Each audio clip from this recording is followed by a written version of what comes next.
I've actually haven't seen you in a while. It's It's been been a what, minute. couple Years. years Nah, that we more don't than hang out. couple, man. Like maybe three, four. Yeah, it's been like More. 4 years It's since been we a don't minute. Yeah. actually talk face to face and hang out. We've been, messaging. But yeah, I was thinking the other day of that time that I met your dogs. That I met Papi, the Chug. It Yeah. was the first time I had ever seen a Chihuahua pug mix, and I fell in love with Papi. You remember that? I would just Yeah, I never go forget play with. that. So I remember going to your house there and playing with your dogs, and you making us fraps, Yeah. the famous Rafa Cafe fraps, bro. Yeah, man. Yeah, so at that point of the coffee journey, I had already been curious about brewing coffee for about 2 years or so, or a year, a little over a year, because I had started playing around with fraps while we were still in high school. So I was a senior. It was like the transition from our junior to senior year, and like that summer, that's when I started doing like iced coffees and all that Yeah. stuff. And the way I would do it is so different from how I do it today. The way I would do it is I would brew up like a pot of coffee. The brand of choice that I had at the time was called Hills Bros. Have you seen Hills Bros in the store? Mm-hmm. I think that one is more flavorful than the Folgers or Yeah. Maxwell. Yeah, I think Maxwell's like the least flavorful one, but that's for another talk, right? Yeah, yeah. So I would get like a whole pot, and then I would put the whole pot of coffee in the fridge to chill it. Because I didn't we no, like, cold brew was around, but Yeah, no yeah, one yeah. knew how to do cold brew. Cold brew, you just steep the grounds in the room temperature water overnight or for like a day, Yeah. and then you filter it in. Plus, there's your iced coffee, right? Smoother, no hot Okay. water. So I would do that, and then I would do concentrated, right? And then just like freaking of eighth of a cup of like Hershey sauce, and like Yeah. and then our peanut butter and the chocolate chips. You remember all that? Yeah. Just putting a bunch of stuff I mean, in just like all kinds of stuff. And I mean, the calorie numbers were really high in it. each one of those. Yeah. And so that's what we would consume when we would have our practices at the house. I think we didn't care about any of the calories. We or didn't care anything about like that. bro. Now we do, because we got rocking them dad Yeah, buds. yeah. But yeah, I remember that sometimes you would try new stuff and you're like, so what do you think? And be like, oh, it's good, man. But I can already imagine how much chocolate we use and all that kind of stuff. But so now how do you do it or what? Okay, so while I'm totally cool with frappuccinos and all that, people that are in as deep into the craft as I am, they tend to have a prejudice towards it, or they think that only like it's like a pleb thing to do. Like, oh, we don't do that anymore. We're all on that good coffee. You know what I mean? No, I mean there's a market for it. You know what I mean? So I don't usually do it, but if I do an iced coffee, it's usually an espresso based drink or straight up cold brew. So iced latte. Since I have an espresso machine, I have a commercial one, and I pull the espresso and then the cup of milk and the syrup of your choice. That's like the go to thing. Think about vanilla iced latte, perfect, beautiful drink. Yeah. And then for cold brew, I sell them like this. By the liter, half gallon, full gallon, and once in a while, I'll sell bottled lattes where I have like 3 double espressos in here, and I top it off with milk and a syrup of your choice. I'm actually going to be doing a pumpkin sauce one, or like a pumpkin pie latte. Like For the season? For the season, dude. I got a pumpkin this big, man, and I don't know how much it weighs, but I was carrying it like this, like. And I'm gonna cook it down and like actually make pie filling with it, and then make lattes with that. Ooh. And no, none of this pumpkin spice stuff. We're talking pumpkin Yeah. pie lattes. Pumpkin pie latte. No spice. It's gonna have Oh, everything. The pumpkin yeah. too. Yeah. And so let's say, for example, somebody wanted to make a frap. Can they make it from this? They could, but it won't be structured like the way we know fraps to be. So I do sell that kind of cold brew, but like 3 times stronger. Oh, okay. And that's my cold brew espresso, and I sell that by 8-ounce bottles. So that's what you would use. So you'd put like a shot of that, and then like a cup of milk, some ice, and then like the syrup of your choice, and there's your frap. Oh, gotcha. Yeah. You get me? It's just that this is a little too watery, because you're gonna want to put milk in it también. You know what I mean? So like for example, me lately I haven't even been using a creamer. Okay. So my wife is she got into this dairy free diet, right? So she doesn't use any creamer unless it's almond. The almond taste is too sweet for my liking, so I just don't add anything. Would this be just good, like a grab and go, or what? Yeah. So a lot of our ways of consuming coffee have been circumstantial or results of circumstance. So let's say, we first started adding dairy to coffee or sugar because the quality of coffee was rough and Yeah, bitter naturally. You know what I yeah, mean? yeah. So we would add sugar and dairy to combat that. The dairy to cream it up, add some natural sweetness, the sugar to add another layer of that, for example. But this, for example, is super smooth because it was roasted on the lighter side, so it doesn't have a natural bitter taste, Okay. and it's not too strong either. So usually coffee that's brewed too strong, that's when you want to add maybe a creamer or something else to take the edge off. But this is brewed to drink straight. Would you like to taste some? Yeah, yeah. Let's try it. Okay. So let me tell you all a little bit more about this coffee.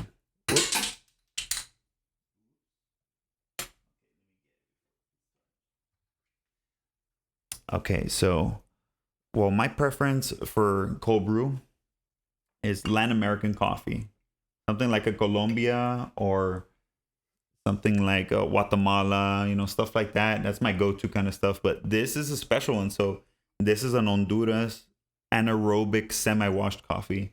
Smells good, man. So you're gonna get the classic kind of like chocolate, Okay. Yeah. but it's gonna be creamy and crisp at the same time because of the hybrid fermentation. Every coffee goes through a certain kind of fermentation.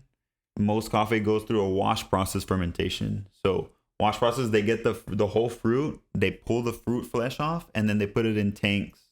They wash the pulp out, and it's like the true flavor of the bean. This one, they left a little bit of the fruit sugars in there, and they fermented it like that. But then like did a hybridization where they did another one that was anaerobic, so underwater, and they like blended the two together. So I understand what you're saying to a certain extent. You know what I mean? Yeah, me too. Like I need to I need to get a little more into that, but I do understand me. I'm gonna try it out.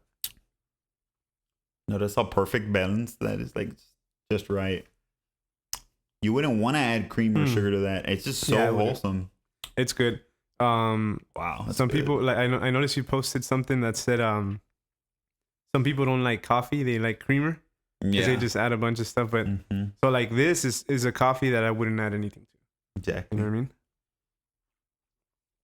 Yeah, I did a video on my Instagram channel. I've been doing IG videos since I guess when the pandemic hit. Been doing them rather consistently too. So I have like 20 something videos that I've already done, and I've had a lot of fun doing them. Dude, I've realized I was like, I like being behind a camera or in front of a camera and like educating. I love that stuff. So that's why we're here today. I did one on where was I even going with this? I don't even remember, bro. What did you ask? I don't know. My bad. I blanked out. What did I ask? Oh yeah, about the about the Facebook, about the post? Yeah, about the like that some people don't like. They don't like coffee. They like sugar. Yeah, man. So, and I come from a household that is like that, but like my sister, she likes coffee straight up as well. Even an espresso, she'll drink it straight. She drinks espresso with me straight up on the regular. But she'll have like a lot of that coffee mate kind of stuff in there. Yeah, I hate that, man. Yeah, no, I mean, look at the ingredients, man. Y'all have to be more mindful of what you put into your body. Like, you know what I mean? Got to be more careful, man. It's that and I never get the right balance with that. Like I don't measure stuff. I'm sure you do a lot of measuring, but I don't measure, and sometimes it's too little, sometimes it's too much, and it's just it kind of ruins the coffee taste because it's too sweet. And I personally I like it, dark roasted. I like it strong. But this one's pretty good. I've never tasted something like this, man.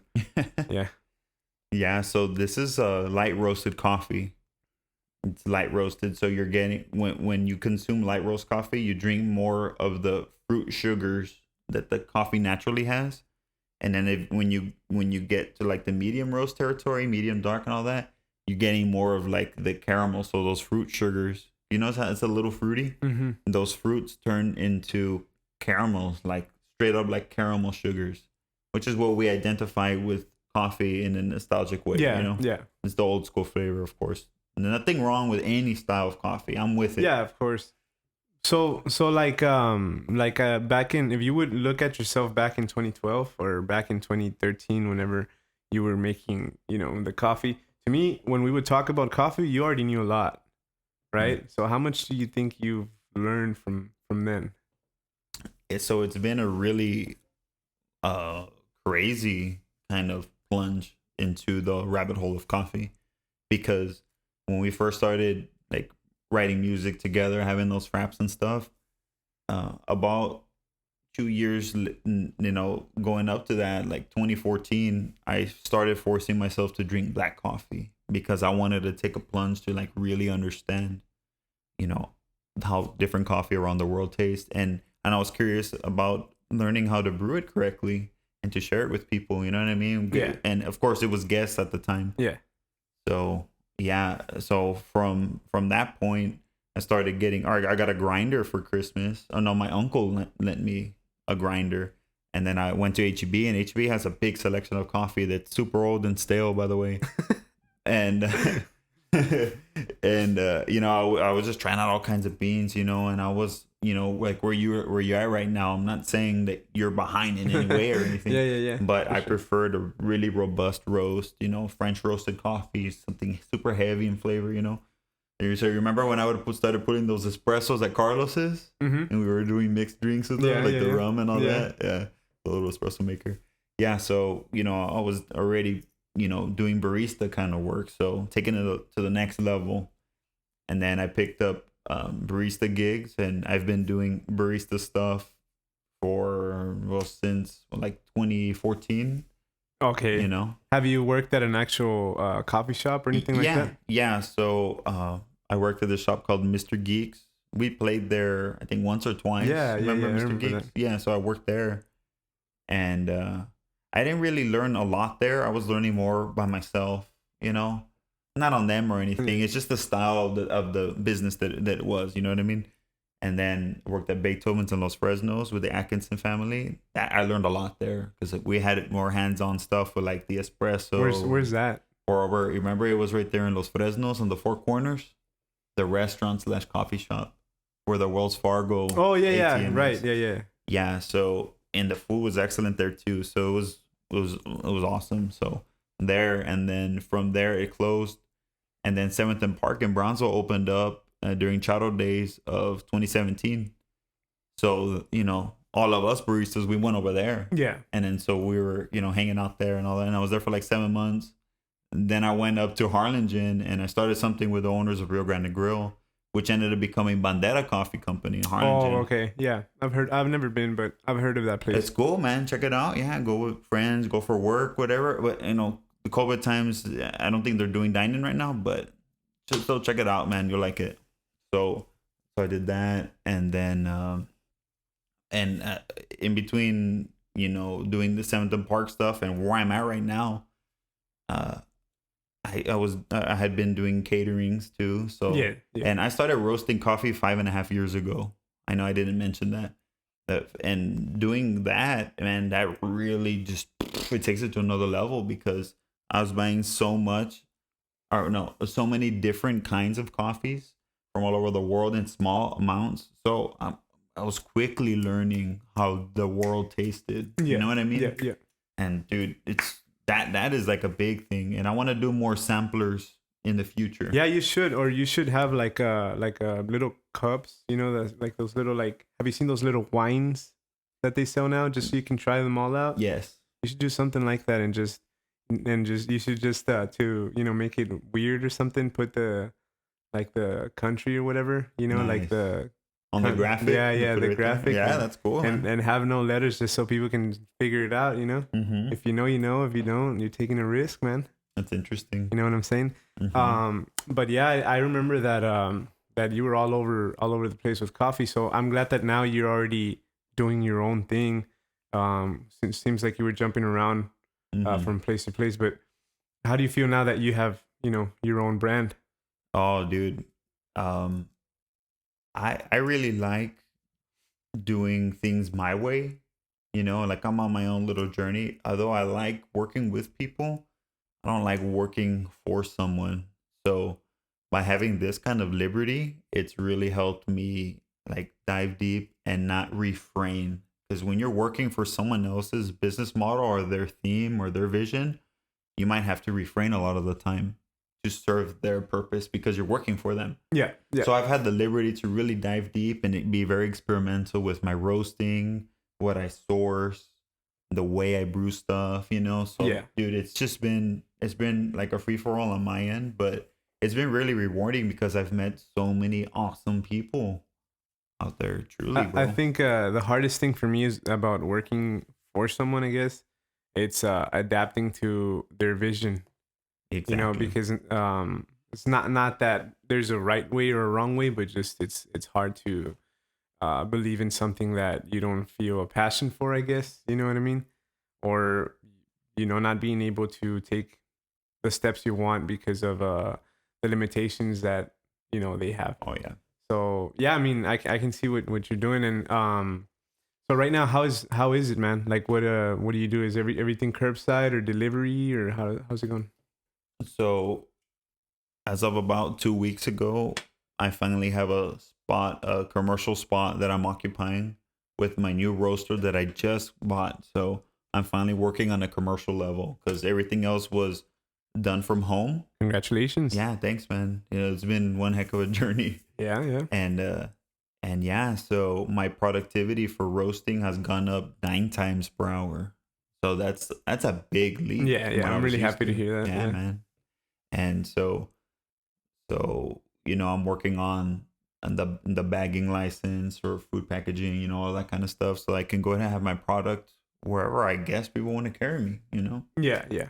And it's so that's going on there. So I'm not necessarily selling, you know, like trees drive through, come through my house and all that. Although I did that in desperation during the COVID Yeah, times, so the yeah, for heavy sure. COVID times, you know. But yeah, so I am doing bottled coffee. I'm working on rebranding right now and a new theme, you know, to everything that will be dropping pretty soon. But yeah, man, I really like doing cold brew stuff, you know, and getting that to people. So, That's so what it what's looks like. what's like your goal? Like, let's say for example, you want to see your like logo and coffee where, bro? Like, what would be like? Oh, I'm gonna take a picture and I'm gonna put it on my wall because it's in Cool. this shelf. Like, what Oh would what would yeah. it be? Um, I would say just something very widespread and just well representative of my people. And my people is our people. Our people is the Lower Valley. You know what I mean? Like Harlingen and Lower. But now I have a lot of dense networking in McAllen that's happening. And so now a lot of McAllen coffee professionals, they're already wanting to work with me wholesale. So that makes everything even more Yeah, diversified. You yeah, know what I yeah. mean? And so I've been asked like three different times to go in and see how a shop is working on, you know, working the bar and all that, and to help diagnose the issues or teach them how to be better at certain practices that they're doing, or help them out with a plan to elevate their game. You know what I mean? Okay, yeah, yeah, And yeah. so I've done that for several shops too. Blessed, and thankfully, you know what I mean, and blessed for the opportunity. It's just, you know, I started putting myself out there with the videos and stuff. I guess, you know, people are well receiving it, you know what I mean? Or feel that, you know, they would want to entrust in what I do or believe in what I do, you know what I mean? So that's Yeah. cool, man. I really appreciate it. Well, yeah, that and your videos are more than anything very educational. So I feel like every time that I am watching them, I feel like I'm learning something. So I think that's why they trust in you because you're just teaching instead of just pushing your product. You Exactly, know what I man. mean? And that's something that a lot of people don't get. They just push their products and they don't really teach about, the coffees. Um so when are you expected to like, you know, launch it or Okay. It should be, let's see, for sure within this month, okay. probably like a week and a half, 2 weeks, nearing the end of the month, a little after fall starts. You know what I mean? So a Yeah. little into fall. And it's a new name. I've been Cafe Refe for a little over a decade, since high school, Yeah. bro. You know what I mean? Yeah, So yeah, yeah. I think the it's first couple of years it was more like a joke, bro. yeah, You know? I don't even take my name seriously right now. It's just been my thing. It's like there's like those silly band names, you know what I mean? Yeah, Or they yeah. have regrets, like why did we call ourselves that? But everybody Yeah, knows yeah. them then. They rise to stardom, and that's just the name. Yeah. That's how I feel about right now. But I'm gonna have more of a thematic kind of approach to my Okay, stuff. that's great. Yeah, man, I'm enjoying it. So I'm renaming my blends, and yeah, man, When are like you releasing the name and everything? that should definitely be along with the drop of the Okay. new graphic, the new logo, and all that. I'm gonna drop everything strategically, and it's gonna be like, That this sounds really man exciting, man. introducing the the annual blends, and then these are the current special offerings, all that kind of stuff. Yeah. A new menu in regards to the cold brew and how I go about selling it or brewing it. It's a lot going on, dude. That's why my videos have been a little delayed, because all of this whirlwind of the last 2 weeks, Yeah. Yeah, yeah, it's yeah. been pretty wild. That and has COVID delayed anything for you at all? No, That's good. It doesn't sound like it it has. hasn't, bro. It's actually quickened things amazingly, It really has. Well, that's great, man. I wish I could say the same. Yeah, man. I know. Well, coffee drinking hasn't stopped, bro. Yeah. And it won't. It won't. Like food and coffee, it's not gonna stop. Yeah, yeah, for sure. It won't. Definitely won't. But yeah, I'm happy, man, that you're already gonna get your launch. I'm excited. I won a couple of coffee bags delivered every month, bro. Yeah. So Yeah, we'll subscription. set that. Well, Y'all yeah, up for a something like that. subscription? Yeah, yeah, yeah. All right, cool. I'll put a subscription together. Yeah, yeah. Something like that would be real nice. And getting out there is what I hope to see. That way I can, record it, take a picture of it, and just put it out there so people can try it. People Nice. that don't know you, man. That would be really neat. And hopefully you don't stay locally, man. Hopefully you go, Yeah. far with this. That way other people can try your coffee. But yeah, man. Seems like it's been a long journey, and like I said, I still remember, man, drinking coffee there at your house. All sweaty in the garage. Remember? Yeah, in the garage. That's where we Dude. started practicing Yeah. before we got the unit. Forgot the storage unit. That's so Yeah. funny, man. And the coffee switched to beer at the time. Yeah, yeah. Crazy, man. Very crazy. But yeah, I'm hoping for that too. As of right now, I want to work with individuals that have the same kind of vision that I have, which is, consistency, quality, community. So I was gonna say 3 C's because quality sounded like something with a C, but that's not Nah, a C. quality. CQC, all right? CUAL. Quality. Quality, CUALITY. So, yeah, man. I guess be on the lookout for that, because all of that kind of stuff's going to be going on. So that's going to be super fun. And I'm still learning the interfacing of the new roaster, because, I mean, that's a big boy, like it's super cool, but I jot all my notes down, and every time I roast a coffee, I try to evaluate it a little bit more and dial it in, you know what I mean?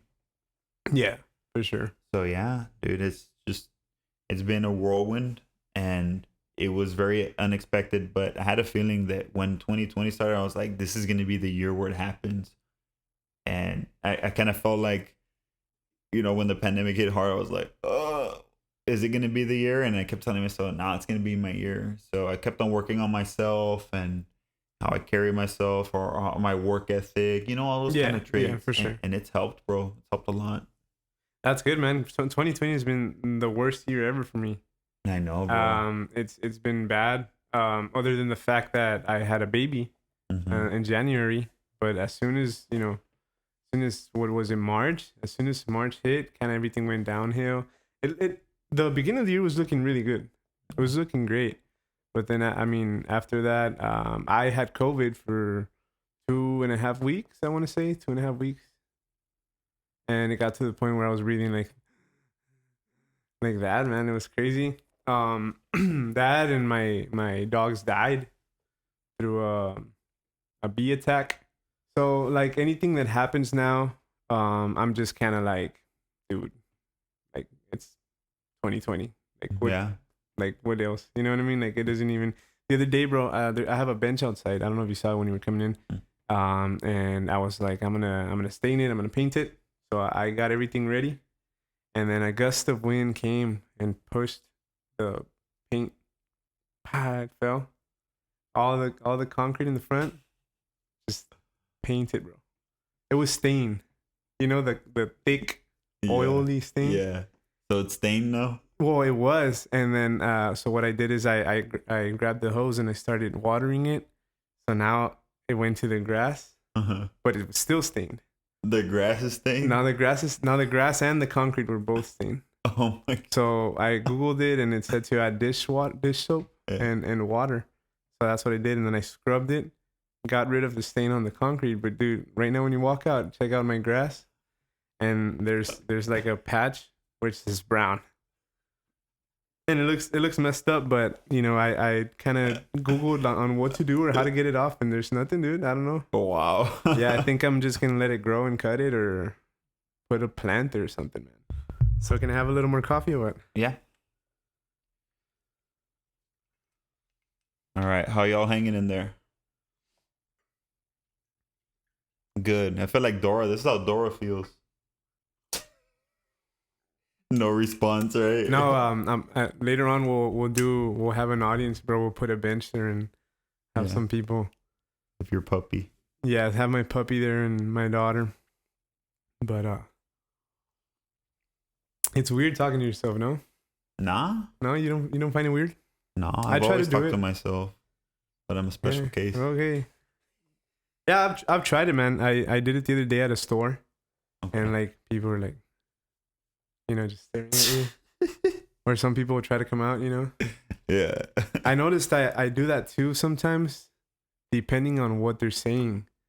I went to a restaurant and somebody had ordered, I guess like a bunch of tacos, and they were doing a taco challenge, and I was like, "What are they doing?" You know, I want to watch. Mm-hmm. So I kind of was that guy too, just kind of like looking back at their table, you know, seeing if they were able to do the challenge or not. But you know, it's interesting, man. It's interesting to talk to yourself. If you're able to do it, you pretty much have it made. That's where everything's headed now. Yeah. Totally, man. So let me ask you, man, what do you think about the schools now? Well, man, dude. So I've been witnessing how online education has been for like teachers and students, that kind of interfacing. And well, because my mom is a teacher, and so like if I'm around or whatever, and I'm around and she's in the office or whatever, they're at the house talking to the kids and whatnot. Like I can hear it's a little bit more difficult for the kids that don't have the drive to Yeah. really, be a good student. Mm-hmm. And most of the kids are failing. Oh yeah. Most of our kids are failing, and it doesn't matter, how smart they are. It boils down to, well, you're not able to be as much of a disciplinarian or have structure if you're working on from the other side of a screen. It takes maturity for the individual that's learning to pay more attention, because Yeah. you can't do that directly. So I'm witnessing it, like I can hear it. You know what I mean? Yeah. For It's sure. it's pretty wild, man. I don't know. Yeah, man. I know my nephew. He's one of those guys that doesn't really like pay attention. Mhm. You know, so sometimes he'll just get distracted, and an adult has to be there because he'll get distracted and he'll be there, but he won't like listen. You know what I mean? But yeah, I can see how it's hard, but I don't know. I feel like people were already taking online classes like for college and stuff like that Mhm. already. So I mean, did you ever take any online classes? Yeah. I Like did. when you were in college? Yeah. So I feel like kind of prepares you in a way. Like you have to Oh. be a little more like responsible and submit everything and learn how to submit everything. Like I remember when I first signed up for my classes, bro, I was lost. I Mhm. signed up for online classes and I was like, I don't even know where to go or what to do or how to drag, the Mhm. schedule. But I mean, for the young kids, that's where the problem is. That's at. where the problem is. Exactly. What grade does your mom teach? Yeah, middle school, seventh school? grade. Yeah. Yeah, that like I It's a could whole see thing. kids having trouble, and yeah, like my nephew's I think is like in third grade or second grade or something. So that's where they have trouble. It's wild, man, for sure. But yeah, I mean, I feel kind of bad that they have to go through that because it wasn't like that for us. Yeah, not at all, actually. Super different. Yeah. Yeah. How were you in school, man? Like college or grade school? Grade school. Cagapalos. Oh yeah. Yeah, all I cared about was music, dude. Like that's where my mind was. Just Still is or no? music. Yeah. Yeah. Coffee occupied some of that space, you That's know. good, man. Yeah, for sure. I know that if I was in school now, I don't know what I would have done, man. I don't think I would have adapted. Yeah, dude, for sure. And remember, a lot of these kids, especially with certain areas of the city, they're in poverty, bro. So a lot of them don't have access to Wi-Fi, or do they have a computer to use? So those are the kids that are already gonna go back to school in BISD on Monday. Oh, they are? Yeah, that's pretty crazy, man. So they're gonna go on Monday, and they're gonna learn there in person. It's I don't know. I don't know what to think about all this. Do you think the cases are gonna like spike up or not? Oh yeah, dude. Yeah, for sure. Crazy, man. I didn't even know. Yeah, any politicization of like COVID-19 is wrong, because I mean, it's true. You went through it, dude. Yeah, it's you messed up. know. My neighbor across the street, the owner of that house, he passed away too. He was one of the first people of Brownsville that passed away from it. Out of nowhere. He didn't get it here. But he was one of the first people from Brownsville that got it. So I mean, this stuff's still going on, bro. It doesn't seem like it's gonna go away, at least not in this country, because of how things are played out. So yeah, it's hard, man. It's hard, and it feels like in the states or in the cities that they're kind of controlling everybody. People are rebelling because they don't want to be controlled. Yeah. So then, how do you control it? It's just weird, man. I don't know. I just hope it ends quick, because I don't want to go through that like ever again. I know, man. It's crazy. I hope you never go through it. Yeah, I really hope so too, man. I don't know. I wouldn't know how it would be, or maybe I already had it. I wasn't one of the people that was like super obsessed with testing all the time and all that. And there's some sketchy stuff in regards to all the testing. Yeah, there is, right? And you're a victim. You could probably get away with talking about it. Oh no, I'm a conspiracy theorist because I say the truth. But yeah, man, I don't see it like really, really chilling out, especially since school's already going to be opening up here. What happened in the Carolinas when school opened up? Oof, people started dropping like flies again. This is recently. Yeah. So I mean, we can learn from that, or at least try to, figure things out. Yeah, it's hard, and I think one of the harder parts is getting to like do whatever you used to do. One of my cousins has a soccer academy, and I asked him, hey, so are you gonna open up soon? He's like, well, I can't open if the school doesn't open. Because like if they don't take their kids to school, why would they take them here to the academy? Yeah. And it's true, man. So it's like the kids, like for example, like my nephew, he wants to play but can't. He's not even going to school. Why would he go there? And it's just a matter, I guess, of waiting, bro. Waiting when it's gonna kind of slow down, or if it'll even slow down. Do you have any predictions of when it'll be like back up to normal, or not to normal, but when we'll at least be able to go out or something?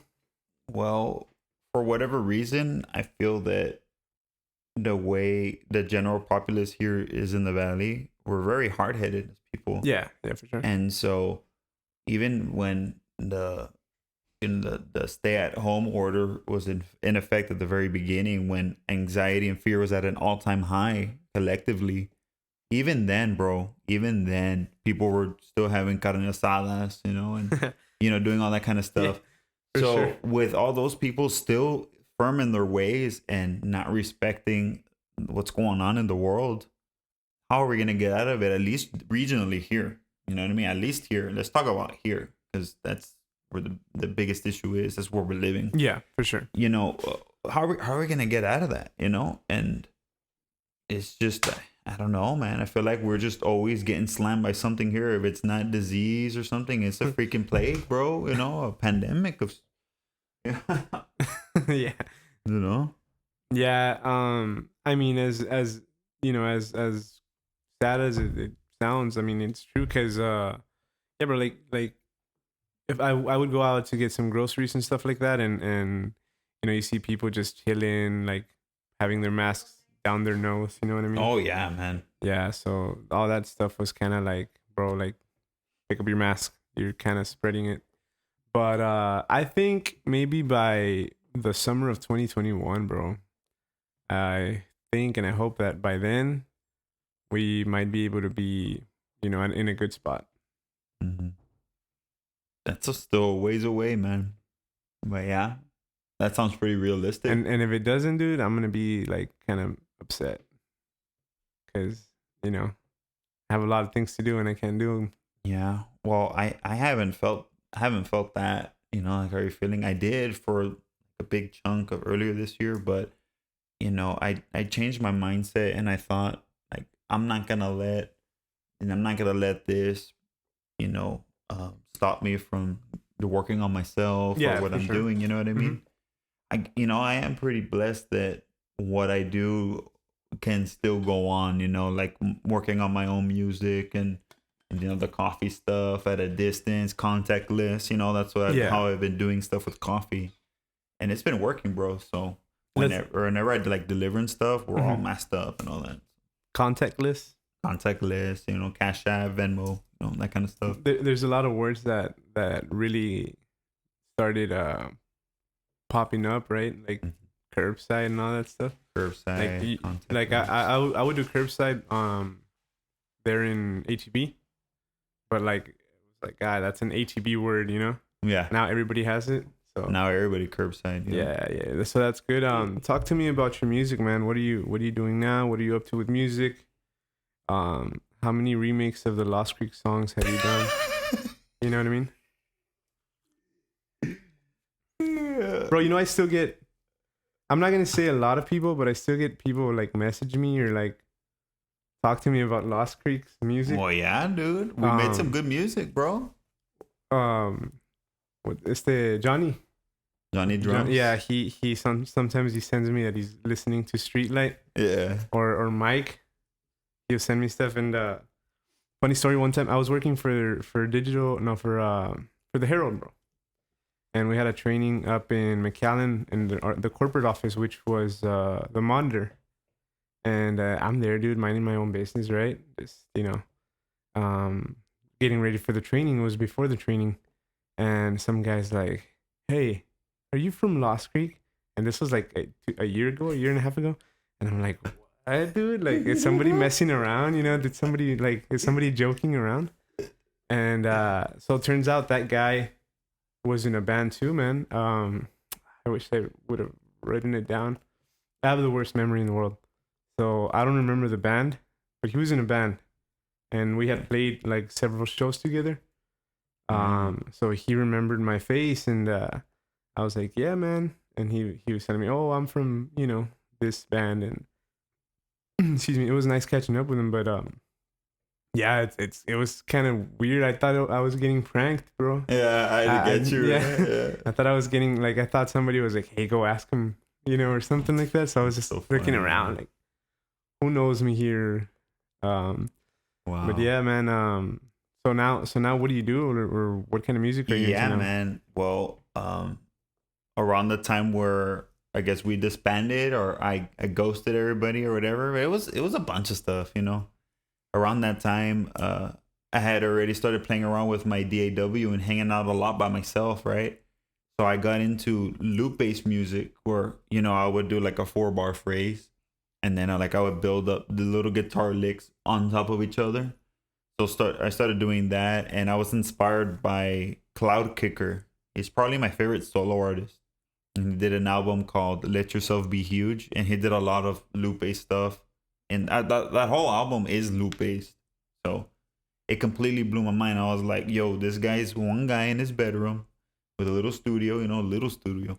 He's doing all this music, mostly instrumentals. Like, dude, this is where I'm at right now. Yeah, This is what I want to do.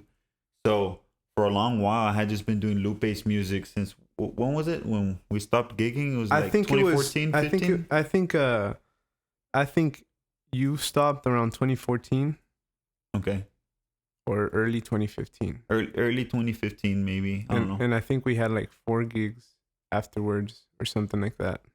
With Hector, right? Hector Yeah, and Victor. and Victor and yeah. And Tor. Every, Yeah. every tour. Every tour, yeah. So I think it was around there, man. But honestly, like around that time, everybody was already. It was a year I got married, Yeah. so I was already kind of checked out, and Mhm. everybody was kind of doing their own thing already.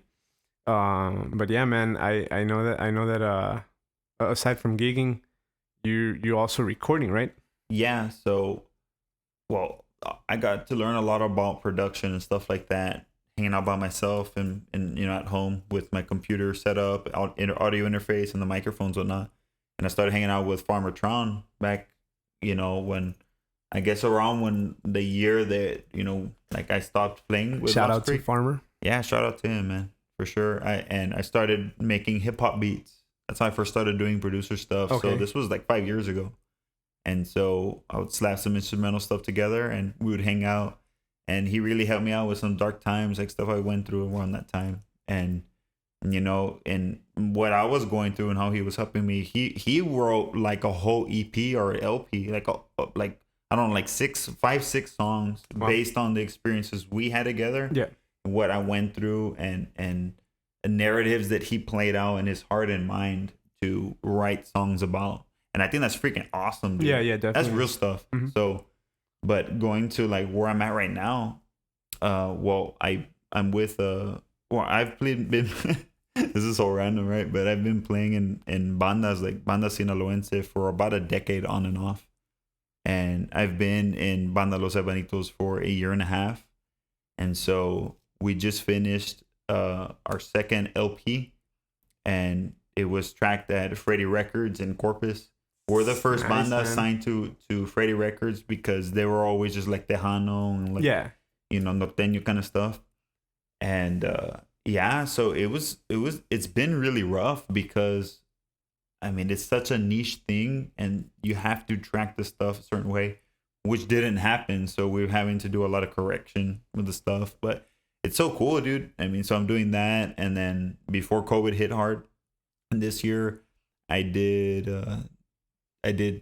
2 or 3 singer songwriters. One was a live session of a norteño group, and I did it live, accordion, singer. I played a saxor, the E flat horn, and there was an upright bass, straight up mic'd up, slapping, dude. It was crazy. I did that, and then my first banda singer from way back in the day, about a decade ago, he had his own songs that he's been playing for a while, and he was like, hey, he hired me to produce him and straight up, bring his songs to life. So we did drums, I did the bass, Jerry helped me with his vocal performance. Yeah. Jerry brought it up because Jerry's real good with that. He's really good with vocals, yeah. He's super good. Dude, Jerry does some of the best vocals I hear around here. Period. Like the dude's brilliant. If y'all need any work, Jerry Vargas. Jay Millennial. Jay Millennial. Shout out to Jerry. Yeah, shout out to Jerry, if him. you're watching this, we love you, bro. For sure, You're gonna bro. be our guest, bro, one of these days. Man, I can't wait to get him on here, man. It'll be good. He could sit right here, bro. He'll probably be complaining about the audio here, Yeah. right? Like, hey, it sounds too. There's a lot of reverb. No, there's a lot of coloration from Yeah. the headphone amp. yeah. That's what he told me about this one, dude. He's like, bro, I gotta invest money in coffee. Like I'm doing this on the side. You know what I mean? yeah. He's a perfectionist when it comes to audio, but that's a really good thing to be. Oh yeah, man. But yeah, so let me ask, man. I know you. I mean, Lost Creek was what, like an indie rock music, Mm-hmm. indie rock band, and you're doing this on the other side of like music, man, where it's French horns and clarinets and all this kind of stuff, right? Yeah, all kinds. It's like So- basically a brass band. You know what I mean? So how long did it take you to be able to, learn all that stuff to be able to record this band? Because back in the day, you would do our recordings. Like we would record with you, and we Yeah. would do, our small little demos and EPs. We would do them with you. We would do them with a couple of people. yeah. But the new songs, when we would record them at first, it would have to go through that process of, Mhm. to make sure that it's a good song. It was done through you. Yeah, it was So- a lot of fun. I wish we did more of that. We We should. I think we could. did, but I don't know what happened to all that stuff, bro. Yeah. old computers, probably still have some of that. Um, but yeah, how hard is it, man, to record all these like live sessions with a bunch of other instruments and stuff like that? Yeah, man. So doing live music or stuff just as it is, with all the raw energy without it being sterilized by the studio vibe or whatever, the studio polishing. It's a whole other thing, dude. Where that's my focus. That's what I like capturing. And Jerry is quite the opposite. Him and I have talked about that. We'll get real specific with that one day when we come in here and talk about production, where music's at. But Yeah, and I'll just sit and stare because I have no idea, bro. yeah, it's a whole other thing, dude. Yeah, for sure. for sure. So, in regards to the banda stuff, the way we do it is we have a console like that we use for the gigs, and it has like 16 microphones in. Oh, wow. Yeah. And so we have like the wireless units for the vocals, right? And then wireless for the clarinets, and then like 57s on the brass. And the tuba has like a vocal mic, like something like a 58, but a Sennheiser take on it. Okay. Yeah. And so it's not all about catching the low end, because the tuba and the banda, for example, is very open and very a lot of top ends, a lot of mids. I like cutting some of the mids though, and giving more beef, because you want some of the mids for the other brass instruments. You get me? And the percussion, real simple setup. One in the snare, capture the hi-hat, snare, timbales. Maybe a room mic, bass drum, and overhead. And we have enough channels to do it all. So we did a live music video doing a cover of Grupo Firme's El Roto. And that one's cool because I did the audio on that one, but we did some overdubs because the vocals came out capturing too much of the noise. Yeah, that's what I was going to... You know what I mean? Yeah. And so we did the overdubs there at my place. And it sounds pretty cool, bro. Yeah. I really enjoy it. How long did it take you to edit and finish producing all that? A long time, bro. It took me like 2 weeks playing with the audio or so, because I had never done it before. But the thing is that people don't realize that placing the microphones there and having like the right gain and all that is everything. The proper mic, right? Or closest to most proper mic. The gain level and the proximity, like where the microphone is in relation to the sound source. Yeah. It changes everything, dude. I mean, check this out. And check this out. I mean, it's completely different sound. Yeah, I do. Yeah, man. So, no, that sounds fun, but honestly, it sounds like it's a lot of work, man. Yeah, so because I don't work for people, I have the time to just go off and do all this stuff. You know what I mean? Yeah. So we're not really gigging right now, but we have gig here and there during the pandemic, but not around a lot of people. You know what I mean? Screw that. Private stuff? Yeah, private stuff. So, but on the other side of music stuff, my own solo stuff, I really faced my biggest weakness, which is vocals this year. And I've been working on an EP where I'm actually singing and I'm doing everything on it. Really, man? I don't think... I mean, I've heard you sing, but I don't think you've ever recorded it. Nah, I've really faced it hard, like going hard on it and all of my insecurities, and just taking my voice for what it is. So a lot of it is like octaves. It's like R&B kind of feel, with like some modern trap elements. Of course, all the rock stuff that I'm into, the whole kind of Rush guitar licks and all that. And the one of the last ones that I did was it's like influenced by Khruangbin. You ever heard of Khruangbin? No, never. Khruangbin's really cool. They're kind of like throwback to like the psychedelic funk kind of era. Oh, okay.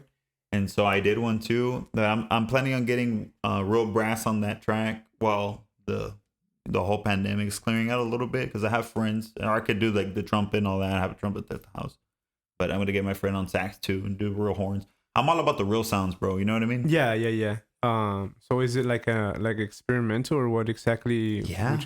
Yeah, for sure. Yeah, because I mean, I know that you have a real big influence on by like the rock, the Rush and all that, but I can't picture it with saxophones and all that kind of stuff. Oh, dude, it does not sound like Rush, dude. It's its own thing. No, yeah. I've truly been finding myself as a songwriter, especially now that I can vocalize my emotions too and not just put them into an instrument.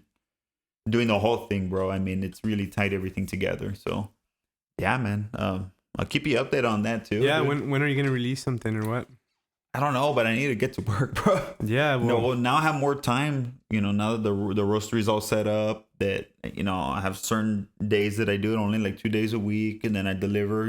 After. yeah. But I have more time to work on music, so I'll be working on it. We'll be like doing this and all that good stuff. So Sounds sure. good, bro. Feature me, man. yeah. What do you want to do? Some I don't know. Yeah. with the synth. Yeah, yeah. We'll do some synth work or I don't know. I'll play the timbales, bro. You want to put some congas or something? I have some bongos there at the house. Yeah, bro. We'll set them up. Yeah, I'm down. Yeah, man. So what about you? You done any music or no? I'm just working on the Lost Creek EP, bro. Still on the remastering. Dude, we could totally do the Lost Creek music. Everyone's still Yeah. around. You know what I mean? Yeah. I don't know. I mean, I think we never tried to do it, but we talked about it Yeah. like twice or maybe 3 times. But I think when things don't like kind of just flow naturally, I don't know, man. Maybe to me I feel like it's like a sign, like just let it go, Yeah. because I don't think it and it's nobody's fault, bro. It's just they didn't flow. Like for Yeah. example, I messaged you about this. Here we are. Yeah. Like I took one message, bro. That's true. You know what I mean? So to me, it's like, as much as I think what I miss most about music is the people that I was doing music with. Yeah. Oh yeah. All the fun times. Exactly, bro. Yeah, I know. And obviously everything's gonna be way different now. I don't drink anymore. I don't do any crazy stuff anymore. So I feel like if it's not taking off, then why even push it? You remember when I kind of had that attitude? I was like, "Yo, let's be serious," and you're like, "All right, not you, just we as a whole group are like, chill out, man." I would always be like, "No, Nah, I think that was me, bro. We gotta track it." Yeah. And